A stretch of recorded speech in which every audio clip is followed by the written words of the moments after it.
Vítajte v mestečku pod Vysokými Tatrami. Ukážeme si náhľad zaujímavých častí a povieme si aj ich históriu. Začíname v časti Veľká, ktorá sa píše tým, že je jednou z najstarších častí Popradu. Prvé zmienky siahajú až do 12. storočia. Tento fakt podporujú aj tzv. Riečne schody, ktoré sú vidieť každých pár metrov od seba pozdĺž rieky Poprad. Samozrejme, nie všetky sú také, aké kedysi boli. Väčšina z nich sú rozpadnuté, zarastené alebo priam už neexistujú. Z každého dvora boli dostupné schody k rieke. Zase naopak, v mestskej časti Veľkej schody pretrvávajú doteraz a sú udržiavané mestom. Rieka bola kedysi prístupom vody na každodenné použitie, dokonca v nej žili aj raky. Ak dom nemal prístup k potoku, používal sa široký prízemný vchod na námestí, dostupný pre každého. No námestie skrýva ešte jeden poklad.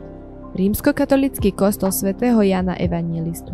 Kostol bol v roku 2018 zrenovovaný a prvá bola znovu oživená väža. O rok neskôr bol opravený zbytok kostola, no interiér spoločne s oknami ostal pôvodný, približne z 15. storočia. Prvá zmienka o kostole pochádza z polovice 13. storočia. Kostol bol naposledy v 18. storočí zbarokizovaný a dodnes si drží svoju podobu. Na Velickom námestí sa nachádzajú mešťanské domy, ktoré tu stoja na rovnakých miestach od 15. storočia. Podobnú architektúru námestia je možné vidieť v každom historickom meste. Spočíva v jednej ulici, kde na čele stojí kostol.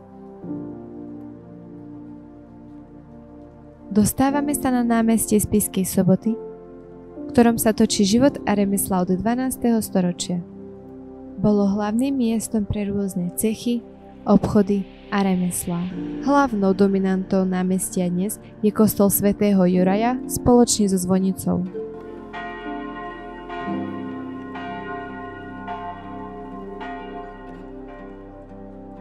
Renesančná zvonica bola navrhnutá majstrom Pavlom z Levoče a doplňajú ju jej zvoniace 4 zvony niekedy z polovice 14. storočia. Okrem zvonov ju doplňajú aj nádherné estetické prvky.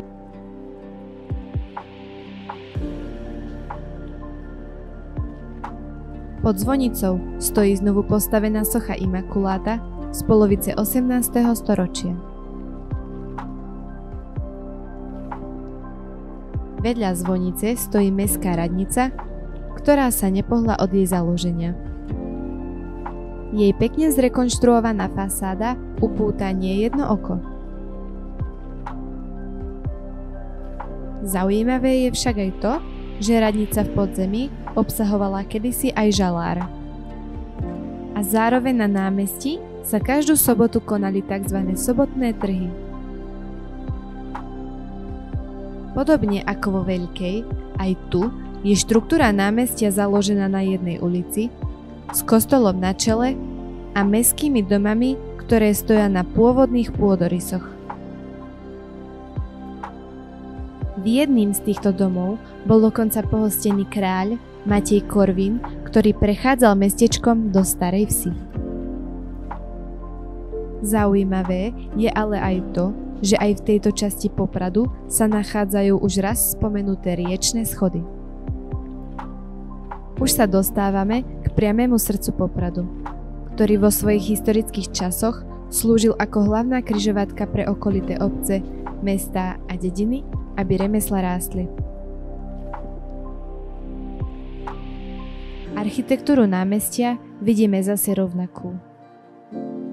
Máme tu hlavnú ulicu, domy, kde na čele stojí kostol.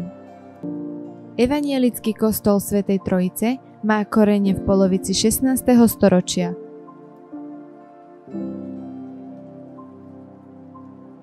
Len pár metrov od neho sa nachádza kostol svätého Egidia z druhej polovice 13. storočia. Zvonica, ktorá je súčasťou kostola, postavená v období rannej renesancie, obsahovala kedysi 3 zvony.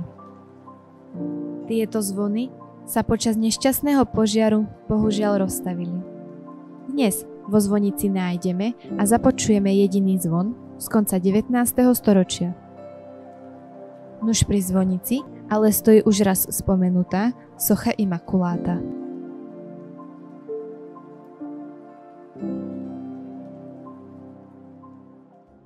Poprad sa môže chváliť mnohým. Nie len históriou, prírodou, no najmä sa môže píšiť svojou polohou. Keďže dodnes sa mu hovorí vstupná brána do Vysokých Tatier.